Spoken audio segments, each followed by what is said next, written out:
Hello again, this is Bishop Doherty of the Diocese of Lafayette-in-Indiana. October is Respect Life Month. There are lots of different ways we can observe this, but it's important that we do give it some thought in practical ways and in prayerful ways.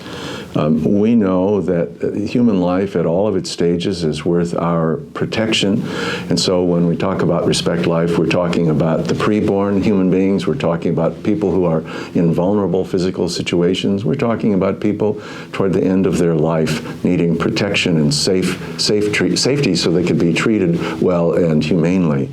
There are a number of ways we can participate.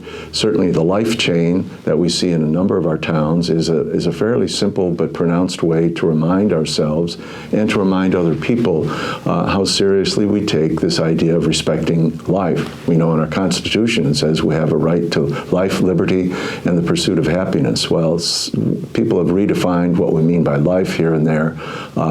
We as Catholics and as Christians take a very definite point that its protection is a duty that we have, and we need to remind ourselves of that from time to time. The petitions at Mass as part of the universal prayer is another moment, and most parishes will pray these prayers all year long, but during the month of October we give them special attention. Probably, like many of you, I will participate in a Right to Life dinner where people get together to celebrate not just some victories, but pose new challenges to ourselves in terms of protecting human life and protecting young mothers, providing the resources that are needed for people to have a humane life, a humane infancy, and a protected one at that. There are organizations that we can support. There are a number of birthright organizations here.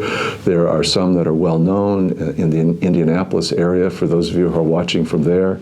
And there are these facilities that do wonderful work in supporting people, not just during pregnancy, but give early parenting lessons and support and clothing and sometimes food and some supplies to help people who find themselves in real restricted circumstances.